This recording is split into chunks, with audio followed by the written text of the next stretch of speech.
ভরসায় তোমাকে বিয়ে করবো বলতে পারো শ্রেয়া? এতদিন আমাকে ভালোবাসা সত্ত্বেও যখন রূপমের হাত ধরে চলে গিয়েছিলে, একবারও পিছন ফিরে তাকিয়ে দেখলে না যে আমার কি অবস্থা?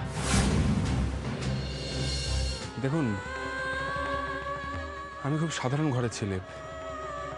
আমার বাবা নেই, মাকে নিয়ে আমার সংসার। শ্রেয়াকে বিয়ে করা মানে প্রচুর কমপ্লিকেশন বাড়ানো। আমি এত রিস্ক নিতে পারবো না। আমি এই যে ওকে বিয়ে করতে রিফিউজ করছি না, এর জন্য আপনিই দায়ী।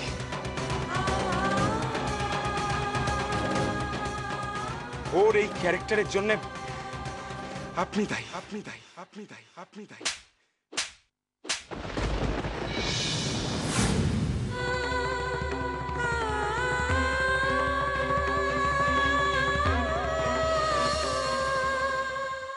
মানুষ,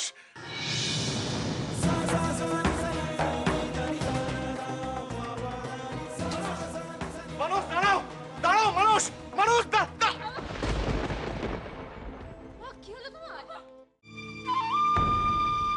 Well done. Well done, my boys. Well done.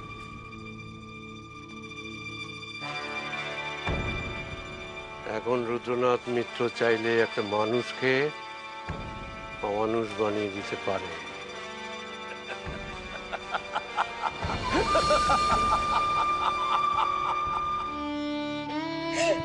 Radha Madhav, আমার কি সর্বনাশ হলো? রাধা মাধব, আমার কি সর্বনাশ! তুমি আমাকে দয়া করো ঠাকুর, তুমি আমাকে দয়া করো, তুমি আমাকে দয়া করো ঠাকুর। আমি তো কখনো কারোর কোনো ক্ষতি করিনি ঠাকুর, কখনো কারোর কোনো ক্ষতি করিনি। তাহলে আমার এত বড় সর্বনাশ কেন হচ্ছে ঠাকুর? কেন আমার এত বড় সর্বনাশ হচ্ছে? বিয়ে বাড়িতে যে এরকম একটা ঘটনা ঘটবে কেউ ভাবতে পেরেছিল? পৃথিবীতে আজকাল কত কিছু যে হচ্ছে। পর কি হবে? শ্রেয়ার বিয়ে হবে কি করে? আজকাল ছেলেদের কোনো বিশ্বাস নেই। আমাদের পাশের বাড়িতে কি হয়েছিল বলো তো? কি হয়েছিল? আচ্ছা, আপনারা এই যে এত কথা বলছেন, আলোচনা করছেন, ভাবছেন যে এটা কি করে হয়? বিয়ের দিনে বর এলো কিন্তু বিয়ে না করে চলে গেল, স্পেশালি যাকে ও নিজে পছন্দ করেছে। হঠাৎ করে বিয়ের দিন মেয়ের ক্যারেক্টার নিয়ে কেন প্রশ্ন তুলছে? কিন্তু কিন্তু এত আলোচনা করে আপনারা কি করবেন? একবার শুভ্রবাবুদের কথা ভাবুন। ওনাদের যা সর্বনাশ হওয়া সেটা তো হয়েই গেল। এই যে শ্রেয়া লগ্নভ্রষ্ট হলো, আপনারা আলোচনা করে তার কোনো সুরাহা করতে পারবেন? পারবেন তাকে উদ্ধার করতে?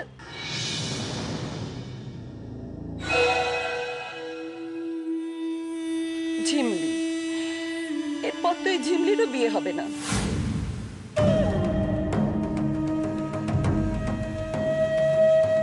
পুরো ফ্যামিলিটাকে জের বয়ে বেড়াতে হবে সারা জীবন। ছি, কি লজ্জার ব্যাপার বলো তো। ঈশ্বর, এ তোমার কেমন বিচার?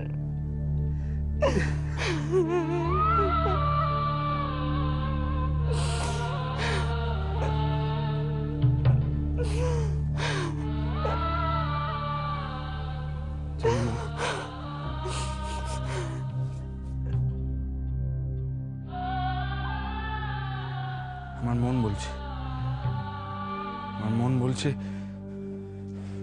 এর পিছনে ওই লোকটার কোনো জঘন্য চক্রান্ত আছে। দাদা, কি চটপট ওঠ, তোকে এক্ষুনি আমার সাথে এক জায়গায় যেতে হবে। কোথায়? যেতে যেতে আমি তোকে সব বলবো, তুই চক কুইক। আরে কি হয়েছে সেটা বলবি তো? কি হয়েছে? বিশু ফোন করেছিল, শ্রেয়ার খুব বিপদ, তুই ইমিডিয়েট আমার সাথে চল।